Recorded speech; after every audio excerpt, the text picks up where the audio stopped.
Okay, so I want to take some time to go over some 1.2 Wiley assignments, homework online. If the volume keeps messing up, I'm just going to forget it today and see how that goes about. Okay, so we talked about most of them, pretty straightforward.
Visualize what's going on. These numbers look like 5.0.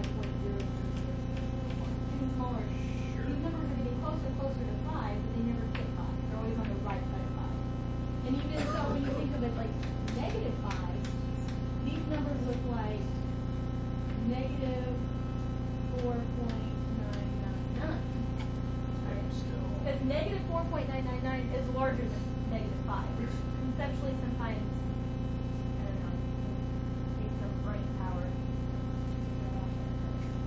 number line is very beneficial to see, okay, if I take this negative 4.99 and plug that in, and I subtract 5 or I add 5 to it, if I add 5, my overall number is going to be really small but positive. Okay. Does that make sense? Yes. My concern is how it contrasts with, for example, x approaches 5, no plus or minus. Okay, so let's look at it. So the difference is if it's just 5, no plus or minus, you have to check the limit on the right and the limit on the left. Make sure they equal each other. So let's look at some examples. So if I take the limit as x goes to, let's say, 3 of x over x minus 3. So this limit does not exist. The reason why is because if I check the limit as x goes to 3 from the left of x minus 3, so this means I'm always smaller than 3. So if I take a number smaller than 3, but really close to 3, and I subtract 3, I'm going to have a negative number, right? So you can also think of, okay, here's the number line, 3. I'm on this side of 3, so I have something like 2.99. If I take 2.99 and I subtract 3 at 0.01, I have negative 0.01, right? So I have something, I have 3 over something that's going to 0, say going to 0, but negative, right? So that's minus infinity. If I look at the limit as x goes to 3 from the right, I'm larger than 3, so I have 3 over something larger than 3 minus 3, that's going to 0 but positive, right?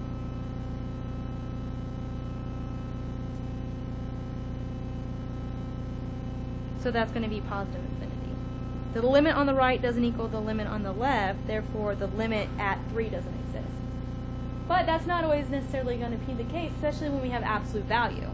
So let's look, if I wanted to take the limit. Also be careful with negative numbers with that x. So let's look, let's say I have x going to negative 6 of x over x plus 6 from the right, because we know the limit at that point is not going to exist. But if I look at it from the right, the top goes to minus 6, the bottom, the right side of minus 6, so if I look at my number line 6, I have like negative 5.99. If I take negative 5.99 plus 6, I have a negative number, right? But it's going to 0. But negative. But I have a negative on top, so this whole thing goes to infinity.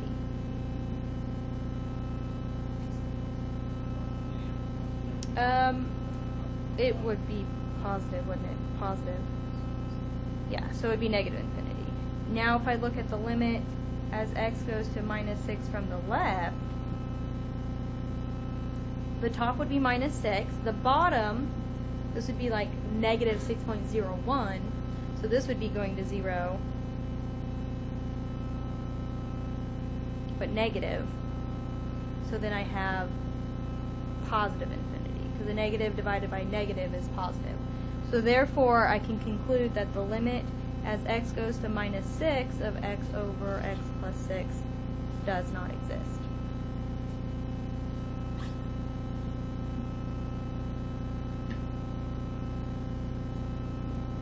If I have an absolute value, if I look at the limit as, say, x goes to 2 of x over x minus 2, the absolute value of that, if I test the limit as x goes to 2 from the left,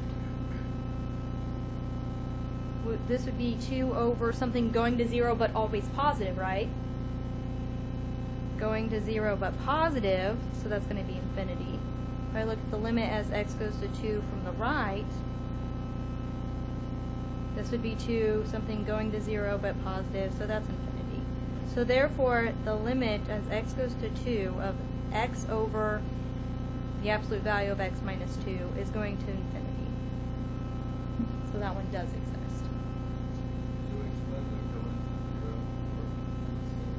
If I plug in numbers on the left side of 2, I'm getting closer and closer to 2, right? So this expression is going to 0. I'm getting closer and closer to 2, and then I subtract 2. My numbers are getting closer and closer to 0. It's not 0. And then you just check the sign.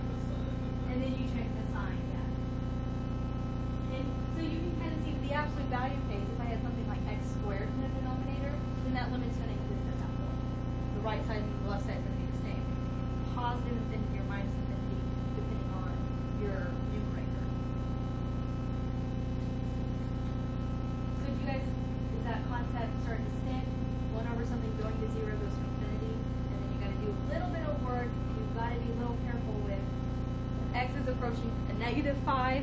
You have an x on top, then you have a negative 5 over something going to 0. So, like this example, a negative over something going to 0, negative, you get positive infinity.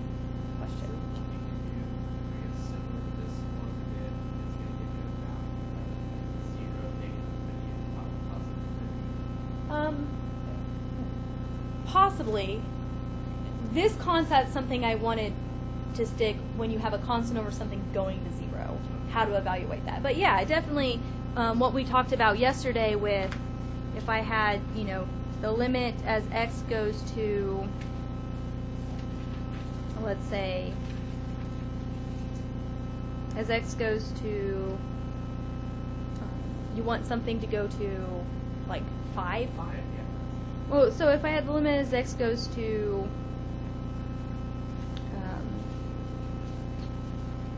say 1 of 5x over x, that's going to go to 5. At 5 over 1. I could write it, you know, like the limit as x goes to 1 of 5 minus x over, let's say, if I write it, so this would go to 4.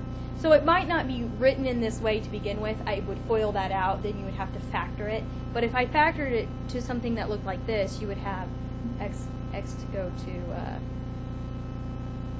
4. Or x goes to 1 would be this equation. So it might originally look like limit as x goes to 1 of, what would this be, 5x minus x squared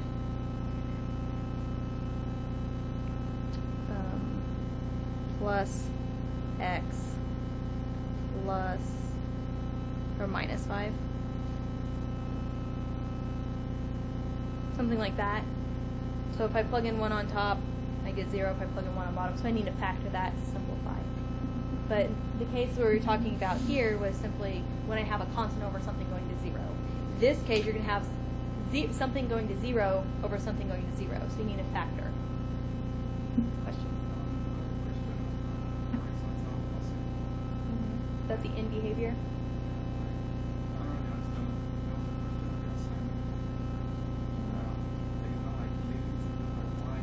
Yeah, that has to do the horizontal asymptote. So if the limit exists, so if you take the limit as x goes to infinity, you get 4 over 5 or something. If the limit goes to infinity, then you have no horizontal asymptote. You know which one you're talking about. If I have time, I'll introduce that one. If not, if you have time, I can go over it. Okay, the last one I want to talk about on 1.2 would be an example like this one. If I plug in t equals 4, on top I get 0, on bottom I get 0. What's it tell me when I plug in 4 into a polynomial I get 0? T minus 4 is a factor, right? So I might need to do long division or synthetic division, right? It's not necessarily the end of the world, but you need to be prepared for that. So let's look at this example. I have the limit as t goes to 4 of t cubed plus 17t squared minus 87t plus 12 divided by t cubed minus 16t. And I want to evaluate this limit. So this is from Wiley. If I go about this, I'm like, oh, I'm just plug in 4, I get 0 over 0. So that tells me that t minus 4 is a factor on top, and t minus 4 is a factor on bottom. If I factor out a t, I'm left with t squared minus 16, and that's a difference of squares. So it turns out I can factor that one relatively straightforward. Do you guys see that? If I factor out a t here, I have t squared minus 16. T squared minus 16 factors to t plus 4, t minus 4. So the numerator is really where it gets interesting. And I can do long division, and the long division setup would look like this.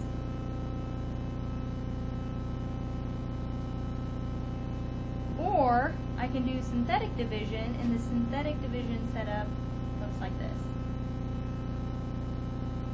Now, algebraically, they're the same. You're going to use the exact same numbers. In synthetic division, you don't keep track of the t squareds, t cubes, t's, stuff like that. It's going to work out that way. I know that my remainder should be 0 because I know t's equals 4 is a factor because I plug it in, I get 0. So if you do long division or synthetic division and you don't get a remainder of 0, you know you made an error somewhere algebraically. So if I come here, I drop this, I get 1, and I get 4.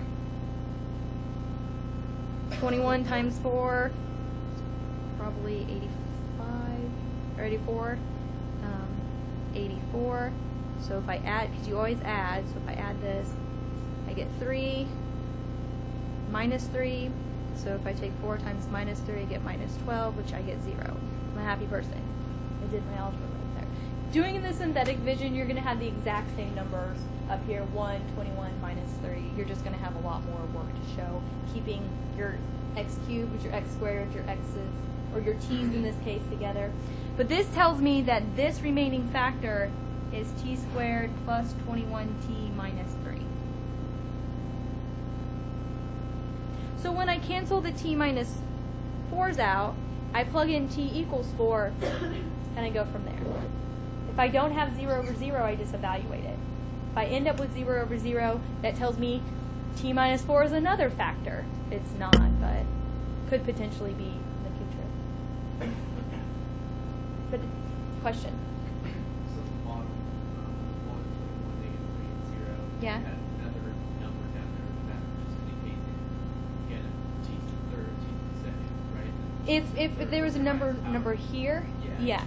So this just means this is where I put the coefficient of t cubed, the coefficient of t squared, the coefficient of t, and the constant. But if I had like t to the 5th plus t squared, I'd have to write zeros in here. So that's the thing with synthetic division. You have to have a constant in front of each of your power. So if power doesn't show up, you need to put a 0 there to keep everything in line. Question? This is the remainder. And the remainder has to be 0 for it to be a factor. So yeah, if you don't get 0 here, you did something wrong.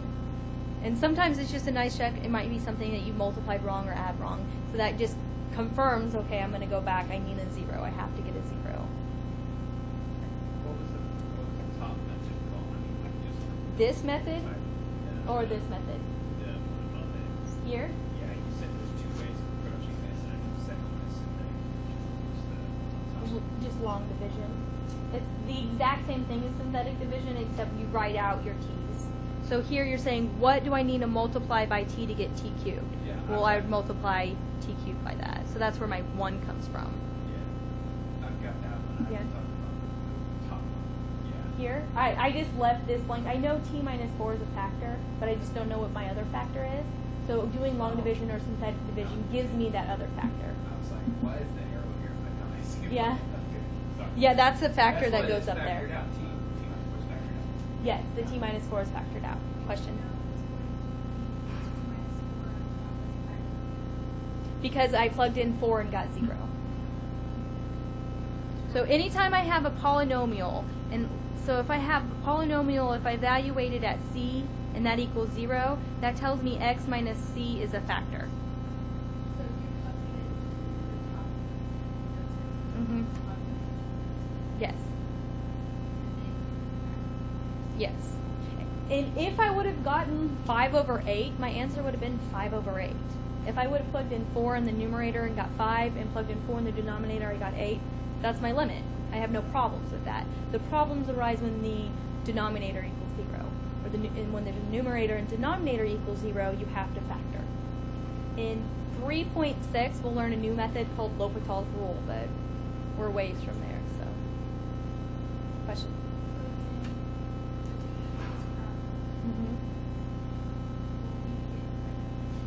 You'll get a number.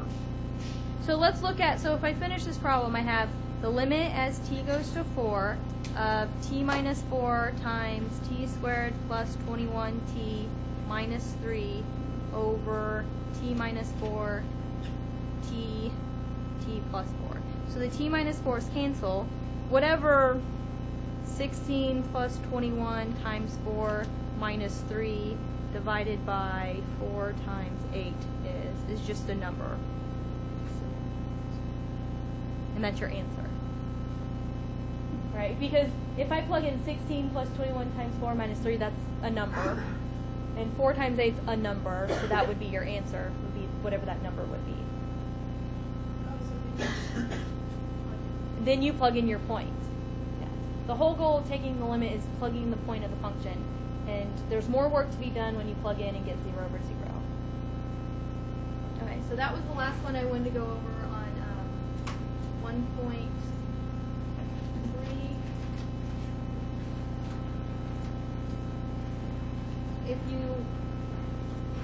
Or 1.2. On 1.3, there was a question on the horizontal asymptote when we talk about a limit in this example.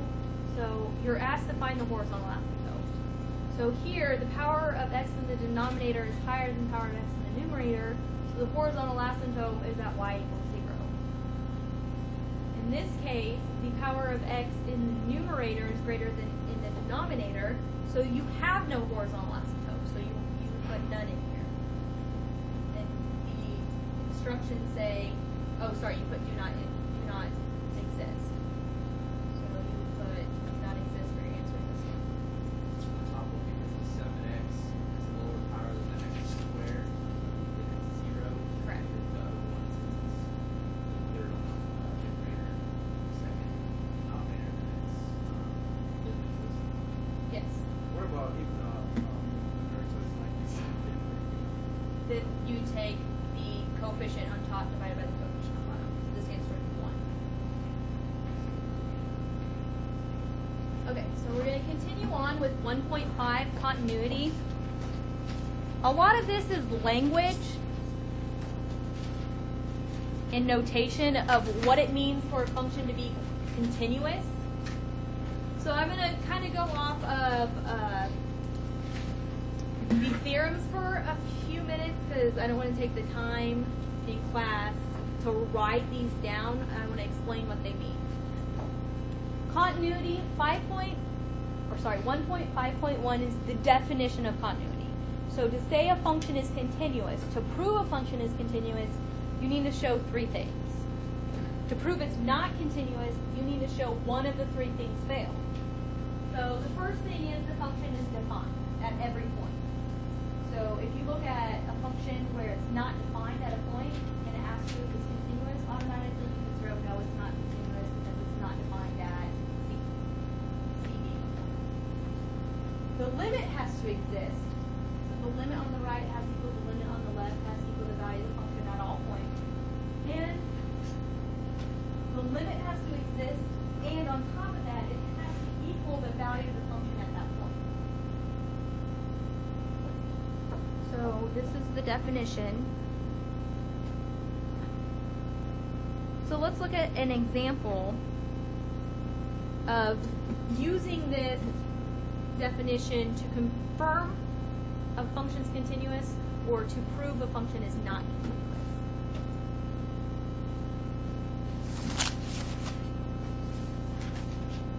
Okay, so let's look at some examples.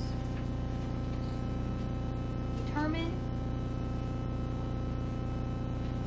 if a function is continuous.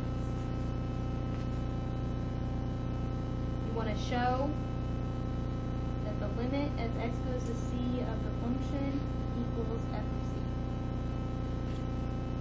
c. Your book kind of tells you this is the catch-all because that means the limit has to exist and the value of the function has to exist and they have to equal each other.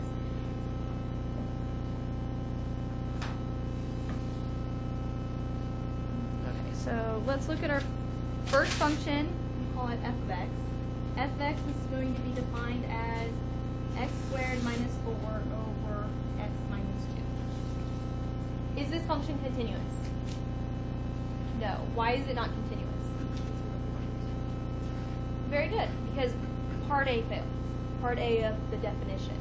So f of x is not continuous because f of 2 does not exist. So part A fails. Let's look at another function, and this function is a piecewise defined function.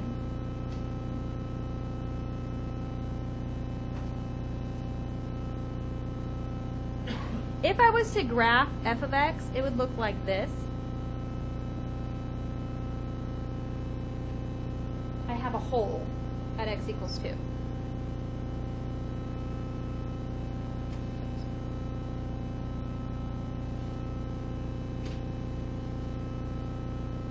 What about g of x? Is it continuous? Some people say no, some people say yes. Why would you say no? Because it shows that F of 2 is 3. 2 is You're on the right track. I think the one people says no. I think you guys are on the right track. So let's look.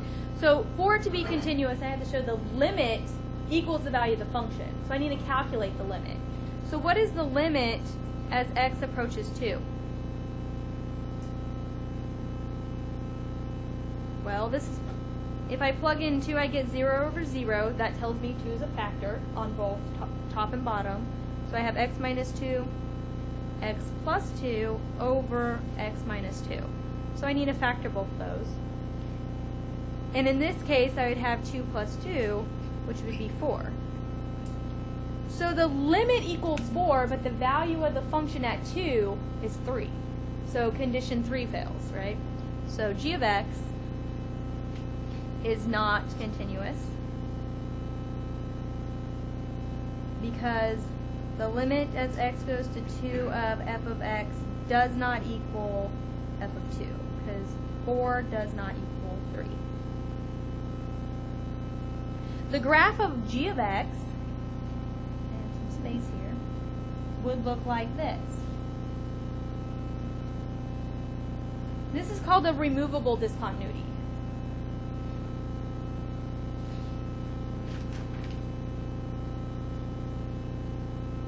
Go ahead and name this.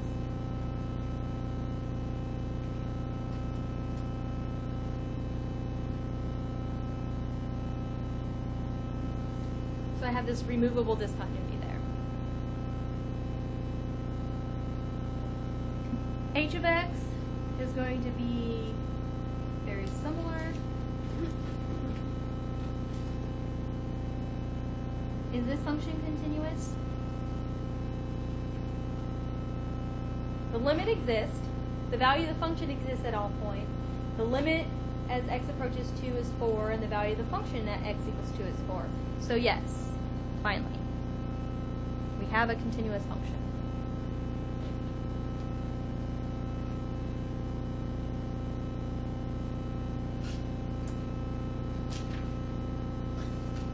Does anyone have any questions on that? Right now, we'll do some applied examples where we'll put in k here, and it says for what value of k satisfies a continuous function. So you have to show the limit and the value of the function equal each other, and then you end up with a linear equation or a quadratic equation, and you solve for that value of k. Question? Number 1 doesn't work because what is f of 2? You can when you graph it, but this is an expression, this might mean something in the real world, where if you do factor it, you can simplify it, but this is saying the function is not going to exist at x equals 2. The limit as it goes to 2 is still 4. If you look at this graph, the limit as it's approaching 2 on the right and the left is the same, and it's 4, but the value of the function at 2 doesn't exist. So this is called a, where the points are defined at.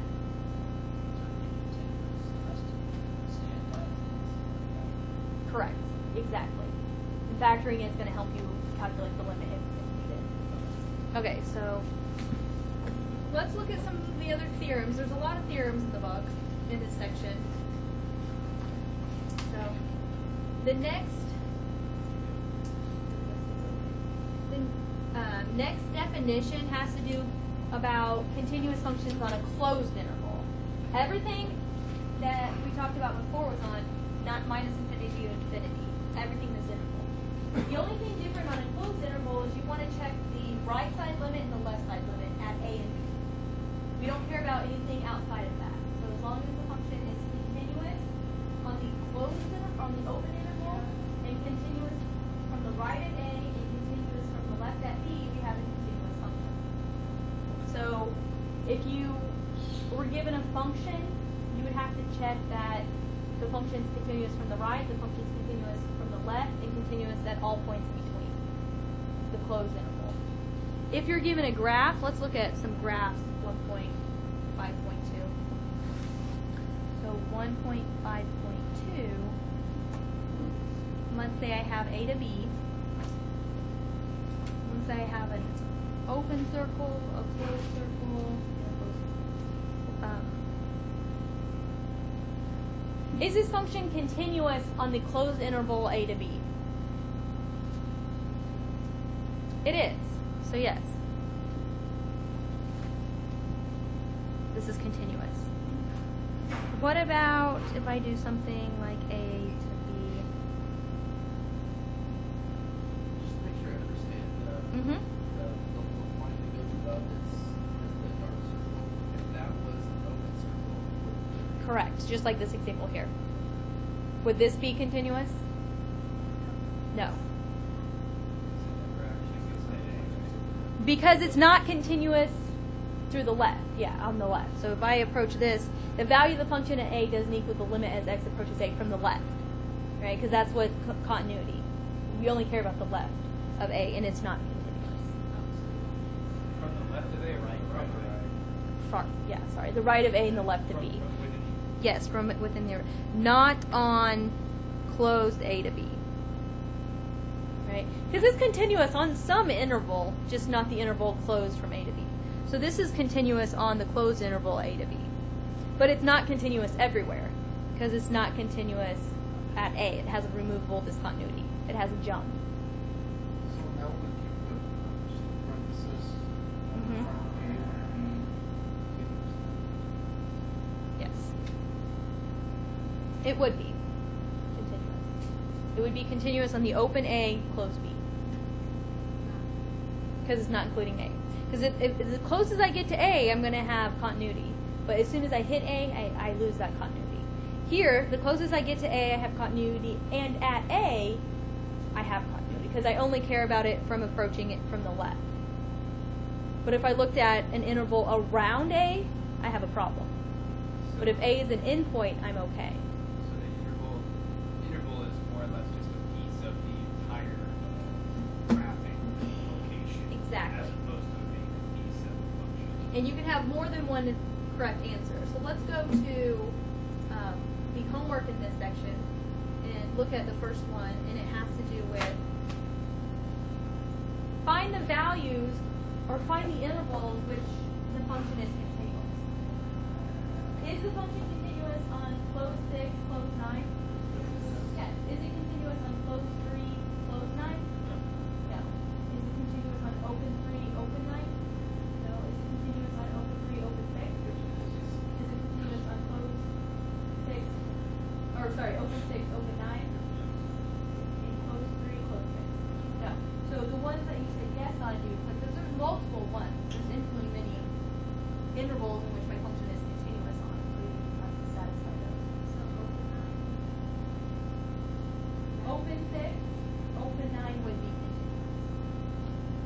Open 3, open 9 would not, because anything that's going to contain the number 6 is going to be a problem.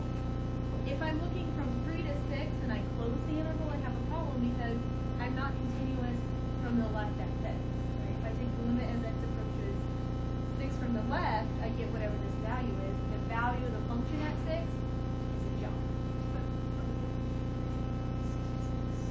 Open 3, open 6 is yes.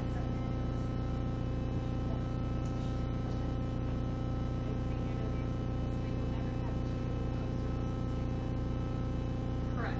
If it's a function, because the function would have to pass the vertical line test. Vertical line testing, if I draw a vertical line, my function can never cross 2 points at the same vertical line. So, yeah, if this was a solid point, this is a solid point, I don't have a function that has to fail for. But if you have those dots with the, yeah, if you want to go on magical land with no function, yeah, sure. But you're not going to have that because it fails the vertical length test.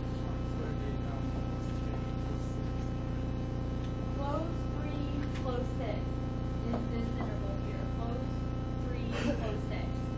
That is not continuous. Yes, because the value of the function at 6 doesn't equal the limit as x approaches 6 from the left.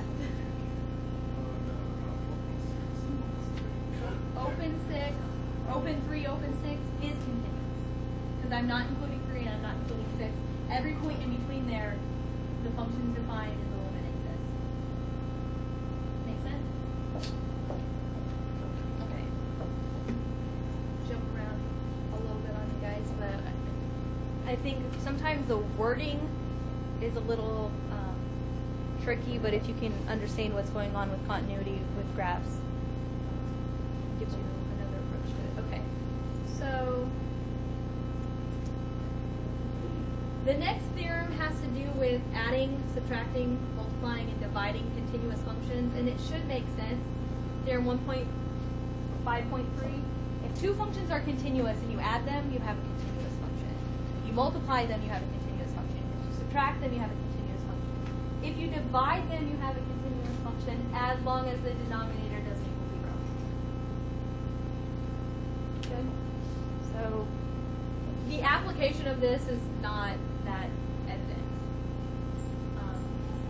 In this, the application of 1.5.3 is really used in proving 1.5.4. Polynomial is continuous everywhere. You don't have to worry about discontinuity of a polynomial. And a rational function, p of x over q of x, a polynomial divided by a polynomial, is going to be continuous everywhere the denominator doesn't equal 0. So you only have to worry about points when the denominator equals 0. 1.5.5, I think that one theorem does best with an example.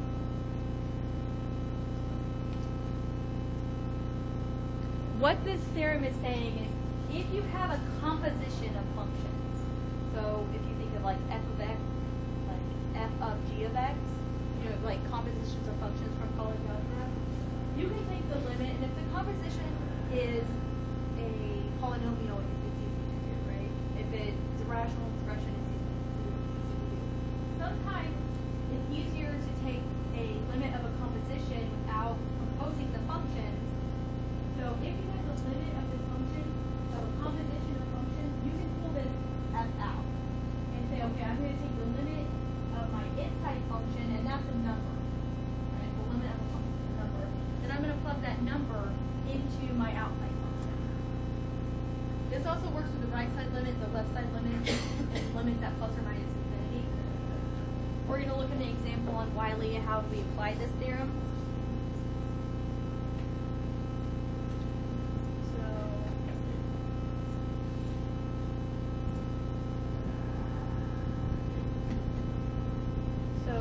Suppose the two functions are continuous.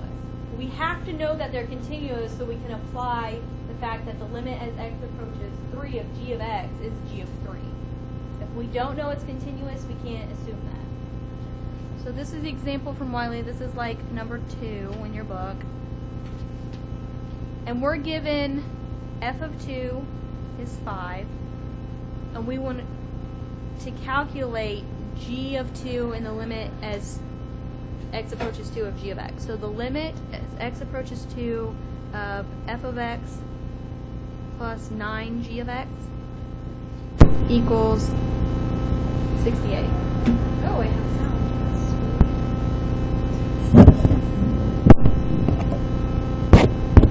I don't know. Okay, so I want to find g of 2, and I want to find the limit as x approaches 2 of g of x. I know g of x, and I lost sound. I know g of x is continuous, so I know that this has to also equal g of 2. So I'm really finding the same thing. I know f of x is continuous, so if I take the limit here, I know this is f of 2 plus 9 times g of 2 equals 68. F of 2 was given as 5, so I really have 5 plus 9 times g of 2 equals 68. And then we're going to solve for g of 2. And we'll get our answer there.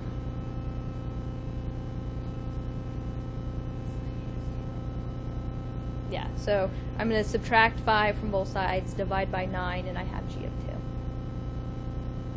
So this is just kind of using that property that if I know it's continuous, then the limit as x approaches a of g of x is g of a. If you don't know it's continuous, you can't assume that.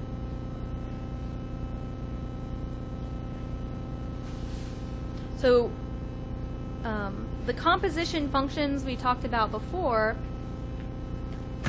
on 1.5, the most common composition function we'll talk about and use is the absolute value function, right? So if I'm taking the limit as x goes to a of the absolute value of f of x, that's going to be the absolute value of the limit as x goes to a of f of x, which is simply going to be the absolute value of f of a. So that theorem 1.5.5 is used in proving this absolute value, because absolute value is a composition that's continuous. G of x or f of x is a function that's continuous. So if I take a composition of a continuous function, then that's continuous. So then therefore I can apply the limit as f of a.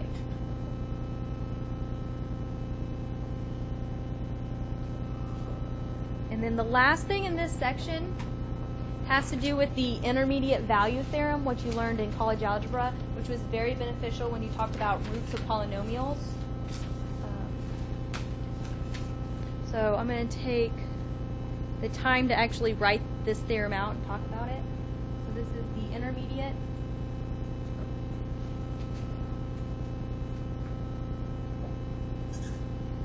value theorem.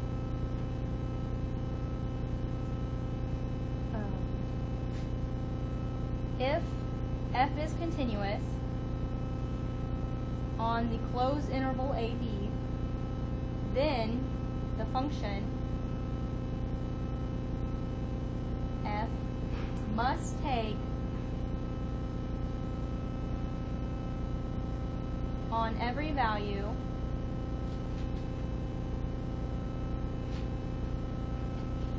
between, we're going to name the value k, between f of a and f of b.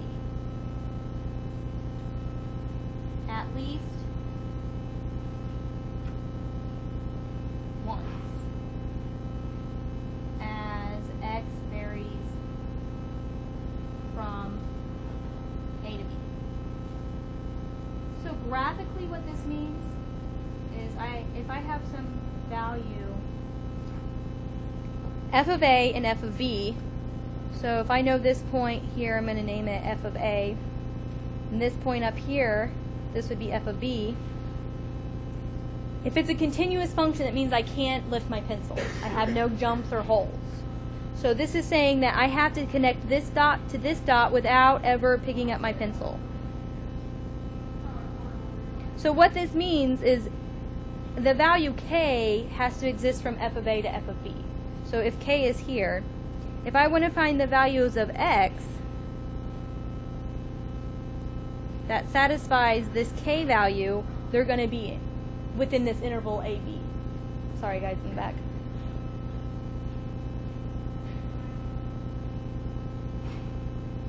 The application in roots is if f of a times f of b is negative, then there's a root. Let's say c is an element of a to b. Then f of forget the element thing. Okay. So I'm going to go ahead and draw a different picture here. If I have a and b, and let's say I have something that looks like this. If a and b are on opposite sides of the x-axis, then I have to cross the x-axis at some point in this interval, right? So this point is a root of f of x. So if I call this point C, that tells me f of c equals 0. Which you spend a lot of time in pre-calculus and college algebra finding roots of polynomials, right? Intermediate value theorem is nice because you can use computer algebra systems to calculate the value, the sign of the polynomial. So if I plug in f of a and that's negative and f of b is positive, when I multiply them I get a negative number. And if they're switched, I get a negative number. If they're both positive, a positive number multiplied by a positive number is positive. If they're both negative, a negative number times a negative number is positive. So it's nice to say that they have opposite signs. And one way to test that is multiplying together in a computer algebra system. But you can clearly see if I plug in f of a, I get negative, if f of b is positive. That means I have to cross this x-axis at some point within a and b. The whole point. The root c, so later on we'll talk about maximizing and minimizing functions, and you'll need to know when the derivative equals 0. Yeah, so in this section they'll say verify a root exists on the interval from -1 to 1. So it has a function's continuous. The f of -1 is positive and f of 1 is negative. That would verify there's a root within that interval. By hand, not necessarily, no. It might be irrational, and in computer algebra, you might be able to approximate with X amount of decimal places. Because if I take this interval and divide it in half, and I test these 2 points, I know that there's no root in this interval. So I can test this one. And divide it in half, then you see how my interval gets smaller and smaller. So eventually, if you want to approximate it by 5 decimal places, you could get close enough, yeah, by just plugging in to see if it's positive or negative.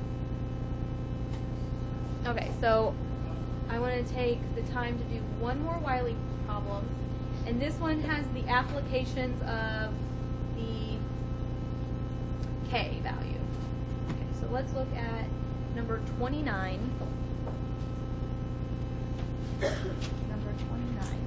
You're given a piecewise defined function, and it's defined as kx squared as long as x is less than or equal to 2, and 2x plus k if x is greater than 2.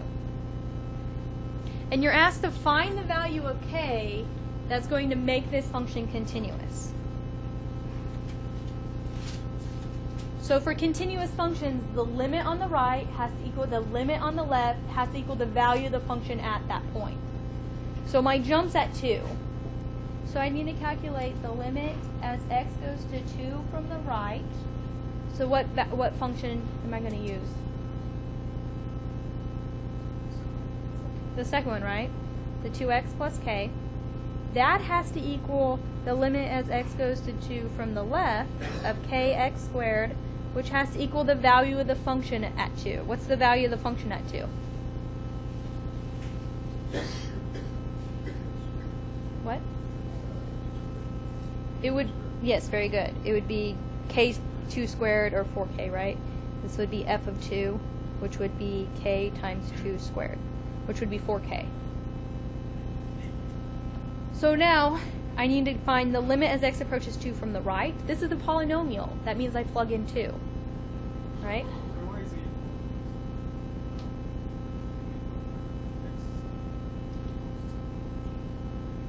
Because for a continuous function, the limit has to exist. For the limit to exist, the limit on the right has to equal the limit on the left. Right? That would mean the limit exists at that point. So here I have 2 times 2 plus k equals k2 squared equals 4k. So I have 4 plus k equals 4k. Solve 4k. That satisfies this relationship.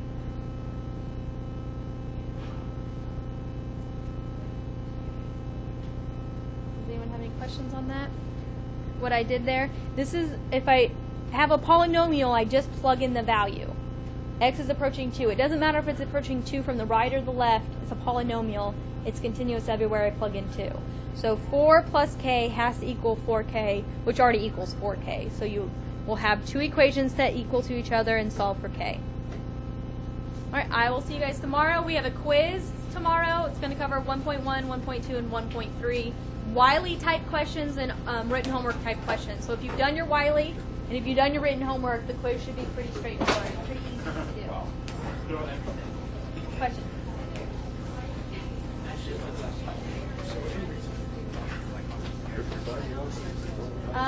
Wiley, is 1.3 due tonight? Yeah, so there's some 1.3 on there. There's one question with the graph with x going to infinity. So most of it's what's due tonight. But there's one question over 1.3. Don't worry about the assignment. I didn't have the room. What? If you don't know how to solve for k here, you're probably in the wrong class. This is a line, right? If I subtract k from both sides, I end up with 4 equals 3k. So k equals 4 over 3. No, I forgot to